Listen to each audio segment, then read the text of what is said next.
तो एक बार फिर से छात्र नेता सौरभ कुमार ने कर दिया ऐलान कि 4 सितंबर को वो निकालेंगे महारैली बच्चों के साथ, अभ्यर्थियों के साथ, क्योंकि टीआरई 4 से पहले एसटीटी का होना काफी जरूरी है। लेकिन इस बात की पुष्टि केवल बड़े बड़े अखबारों तक ही सीमित रह गई है। तो मैं वही सवाल पूछना चाहता हूँ कि एसीएस सिद्धार्थ के सामने जब हमारी चीफ सेक्रेटरी से डेलीगेशन टीम मिलने गई थी और फोन पर जो बातचीत हुई है तो उन्होंने कहा कि नहीं, टीआरई 4 के पहले जो है एसटीटी की परीक्षा नहीं ले पाएंगे क्योंकि टीआरई 4 में विलंब हो जाएगा। इस तरह के षड्यंत्र में नहीं पड़ना है, ये साजिश है।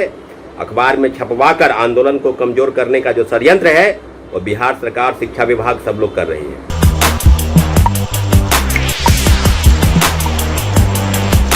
नमस्कार, मैं सुरभि मानसी और आपने देखना शुरू कर दिया है वॉइस हब। तो एक बार फिर से छात्र नेता सौरभ कुमार ने कर दिया ऐलान कि 4 सितंबर को वो निकालेंगे महारैली बच्चों के साथ, अभ्यर्थियों के साथ, क्योंकि टीआरई 4 से पहले एसटीटी का होना काफी जरूरी है। लेकिन इस बात की पुष्टि केवल बड़े बड़े अखबारों तक ही सीमित रह गई है। इस बात की पूरी जानकारी देते हुए उन्होंने क्या कहा है, पहले आइए ये जानते हैं। नमस्कार साथियों, बहुत बहुत आपका स्वागत है। निश्चित रूप से आज कई अखबारों ने उसको प्रमुखता से छापा है कि एसटीटी को लेकर सरकार की तरफ से जो है मामले को आगे बढ़ाया जा रहा है। तो निश्चित रूप से आप समझ सकते हैं कि चीज़ें किस तरह से डाइवर्ट करने का प्रयास किया जा रहा है। तो बहुत खुश होने की ज़रूरत नहीं है।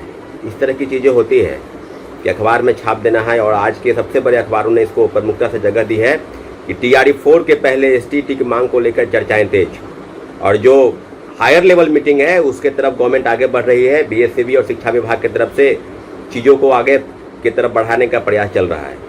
तो मैं वही सवाल पूछना चाहता हूं कि एसीएस सिद्धार्थ के सामने जब हमारी चीफ सेक्रेटरी से डेलीगेशन टीम मिलने गई थी और फोन पर जो बातचीत हुई है तो उन्होंने कहा कि नहीं, टीआरई 4 के पहले जो है एसटीटी की परीक्षा नहीं ले पाएंगे क्योंकि टीआरई 4 में विलंब हो जाएगा। तो जब 7 अगस्त और आज जो है 1 सितंबर हो गया, ये जो लगभग अगर 25 दिन का आप अगर फासला करेंगे तो 25 दिन के अंदर चल क्या रहा था। अगर वाकई में आप कराना चाहते थे तो ऑफिशियल नोटिस क्यों नहीं जारी किए।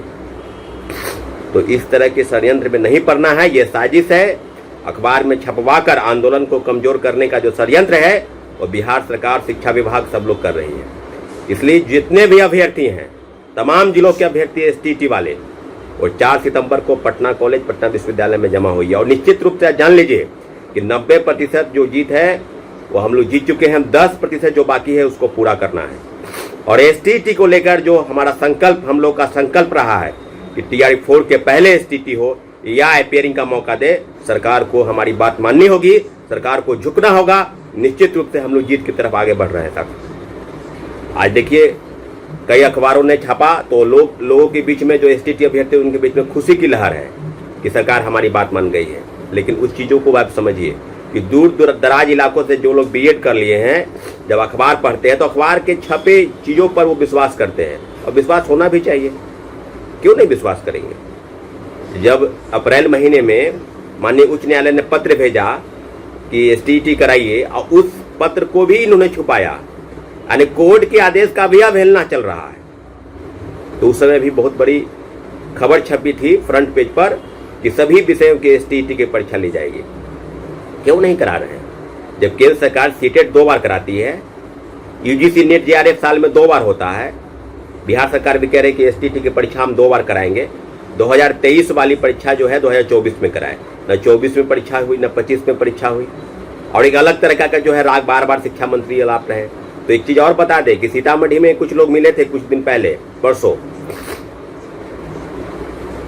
और आज अपने विधानसभा भोरे की यात्रा पर शिक्षा मंत्री हैं। तो जो भी गोपालगंज के आसपास के लोग हैं वो भोरे जाइए। हमने आपका पूरा कार्यक्रम, उनका विवरण जो है वो जो भी ग्रुप चल रहा है, व्हाट्सएप ग्रुप, टेलीग्राम ग्रुप, सब जगहों पर आपने प्रचारित किया है कि शिक्षा विभाग से आप पूछिए, शिक्षा मंत्री से, कि क्यों आखिर अगर आप एसटीटी के पक्ष में फैसला ले रहे हैं तो क्यों इसमें विलंब क्यों हो रहा है। बार बार आंदोलन करने पर मजबूर क्यों किया जा रहा है। जब 4 तारीख के आंदोलन की घोषणा हुई तो आज अखबारों ने छाप दिया कि एसटीटी को लेकर तेज है। तो आप चीजों को समझिए, चीजों को डाइवर्ट करने का प्रयास चल रहा है। अभ्यर्थी जो एसटीटी के अभ्यर्थी हैं उसके लिए एकमात्र और अंतिम रास्ता है, वो रास्ता है प्रोटेस्ट। वो रास्ता है सरकार को झुकाना, वो रास्ता है सड़क पर उतरकर अपनी मांगों को तेज करना। और निसंदेह इसमें कोई शक नहीं कि बिहार सरकार जिस प्रकार से काम कर रही है, तो एसीएस के सिद्धार्थ क्या है, उसी के बलि चढ़ गए। आप टीआरई 4 कराने में सक्षम नहीं है, आप एसटीटी परीक्षा कराने में सक्षम नहीं है। अब मुख्य सचिव जी ने पूछा तो उन्होंने बात को डाइवर्ट करने का प्रयास किया। तो सिद्धार्थ साहब आप तो चले गए, नए आए हैं एसीएस डॉक्टर वी राजेंद्र, अच्छे अधिकारी है, मैं जहां तक जानता हूं, मैं समझता हूं, कई बार मुलाकात हुई है, अच्छे अधिकारी हैं। तो ये बात जान लीजिए कि विद्यार्थियों, लाखों लाख युवाओं के भविष्य के साथ खिलवाड़ करने का कोई एक अधिकारी अगर प्रयास करेगा तो आप भी सेंडिंग पोस्ट में चले जाएंगे, गन्ना विकास पदाधिकारी के प्रधान सचिव बन के रह जाएंगे। तो इसलिए बार बार आग्रह किया जा रहा है, बार बार निवेदन किया जा रहा है कि एसटीटी अभ्यर्थियों के पक्ष में फैसला लीजिए।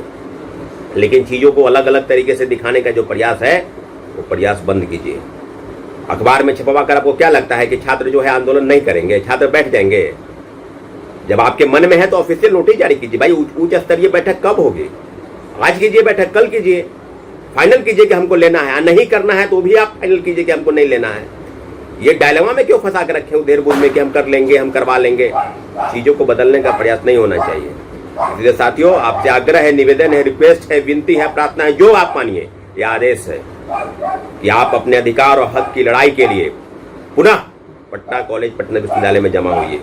और ये जो चीजों को अलग अलग तरीके से दिखाने का प्रयास है, उस प्रयास में आप सरकार के प्रयास है कि आपके आंदोलन को कमजोर किया जाए। इसलिए मजबूती के साथ लड़ना है और चीजों को अलग अलग प्रकार से देखने का। कई लोग हैं जो बीटेट की मांग करने की बात कर रहे हैं, वो बात कर रहे हैं कि हमारे लिए एलईटी। तो हमारा 4 मुद्दा रहा है। कंप्यूटर साइंस के अभ्यर्थी बिल्कुल नहीं आते हैं, जितने भी सभा होती है, बैठक होती है या प्रोटेस्ट होता है। तो 3 मांग, पहला एसटीईटी, दूसरा बीटेट और तीसरा एलईटी। अगर एसटीईटी की होगी परीक्षा तो एलईटी की जो एसटीईटी है वो अलग से नहीं होगी, आपके साथ जो होगा वो दोनों मामला साथ चलेगा। इसलिए जितने भी अभ्यर्थी इन मांगों को लेकर 4 सितंबर को पटना कॉलेज सुबह 10 बजे जमा हुई और अलग अलग चीजों से, अलग अलग जिलों से तमाम अभ्यर्थी, 38 जिले हैं, आप समझिए कि बिना 1000 से कम संख्या किसी जिला से नहीं होना चाहिए। अगर आप वाकई में बता रहे हैं कि हम लोग जान रहे हैं कि 4 लाख 5 लाख अभ्यर्थी जो बीएड कर रखे हैं, तो इसके लिए आपके लिए एकमात्र और अंतिम विकल्प है कि आप एसटीईटी की परीक्षा टीआरई 4 के पहले या अपेयरिंग की मांग, ये हमारा मांग रहा है और निश्चित रूप से गवर्नमेंट को हमारी मांग सुननी होगी। बिहार सरकार निश्चित रूप से सभी लोगों को दिया है, आपने आंगनबाड़ी सेविका से लेकर और बिजली फ्री और 125 यूनिट बिजली फ्री किया है, डोमिसाइल पर मुहर, 35% आरक्षण, वो सभी पर मुहर है। तो एसटीटी अभ्यर्थियों के साथ दोहरी नीति नहीं चलेगी। हम बार बार कह रहे हैं कि इस तरह चीजों में नहीं फंसना है। आज से हम लोग अपने कार्यक्रम को तेज करेंगे, तमाम कोचिंग संस्थान के शिक्षकों से मुलाकात होगी, उनसे आग्रह किया जाएगा कि अपने अपने तरीके से छात्रों को आह्वान करें और जितने भी चीजें हैं सब लोग एक्टिवेट हो जाइए, सब लोग एकदम एक्टिव हो जाइए, एक्टिव मोड में। मात्र 3 दिन बचा है, इसलिए साथियों बढ़ चढ़ के हिस्सा लेना है। अपने हक और अधिकार की लड़ाई में सभी लोग एसटीटी अभ्यर्थी जो है एकजुट हो जाइए, पटना कॉलेज, पटना विश्वविद्यालय। ठीक है साथियों, बहुत बहुत धन्यवाद। जैसा कि आपने देखा कि कुछ पेपरों में, बड़े बड़े नामी गिरामी पेपरों में ऐसी घोषणा कर दी गई है लिखित रूप से कि शिक्षा विभाग जो उच्च स्तरीय परामर्श ले रहा है इसकी टीआरई 4 से पहले एसटीईटी को करवाने की बात को लेकर उससे परामर्श कर रहा है, बैठक कर रहा है, लेकिन इस बात की पुष्टि केवल पेपरों तक ही सीमित रह गई है। इसको लेकर कोई भी नोटिफिकेशन जारी नहीं हुआ है, लेकिन पेपरों में छपने के कारण इस बात को लेकर अभ्यर्थी जो है काफी उम्मीद उनके अंदर जाग गई है। लेकिन छात्र नेता सौरभ कुमार ने साफ साफ कह दिया है कि बच्चों को भटकाने की कोशिश की जा रही है, लेकिन बीपीएससी टीआरई 4 से पहले एसटीईटी होगा, इस बात की अभी तक कोई पुष्टि नहीं हुई है और 90% तक जीत हासिल हो गई है, बस 10% और बाकी है, जिसको लेकर सौरभ कुमार ने साफ साफ कह दिया है कि 4 सितंबर को पटना विश्वविद्यालय से सभी अभ्यर्थी मिलकर रैली निकालेंगे, आंदोलन छेड़ेंगे ताकि एसटीईटी का जो एग्जाम है वो कंडक्ट कराया जा सके, ताकि सालों से काफी मेहनत कर रहे अभ्यर्थी अपने एग्जाम्स को दे सके बीपीएससी टीआरई 4 से पहले। क्योंकि आगे जो है बीपीएससी टीआरई 5 के पहले एसटीईटी एग्जाम कंडक्ट कराने को लेकर पूरे बात की चर्चा हो गई है, लेकिन वर्तमान में चल रहे इस माहौल को लेकर एसटीईटी के एग्जाम को लेकर कोई फैसला नहीं किया गया है, जिसको लेकर राजधानी में 2 बार आंदोलन, महारैली, ये पूरे जो कारनामे हैं वो छिड़ चुके हैं, आंदोलन निकाले जा चुके हैं, लेकिन अभ्यर्थियों की मांग नहीं सुनी जा रही है। अब आगे ये देखना काफी दिलचस्प होगा कि 4 सितंबर को होने वाली इस महा आंदोलन में छात्र नेता सौरभ कुमार के नेतृत्व में क्या रंग लाता है ये पूरा आंदोलन। क्या STET का एग्जाम BPSC TRE 4 से पहले होगा? वैसे आपको ये पूरी खबर कैसी लगी और जानकारी कैसी लगी है हमें जरूर बताइए। सब्सक्राइब करें, बेल आइकन प्रेस करना ना भूलें ताकि आपसे कोई भी अपडेट मिस ना हो जाए। धन्यवाद।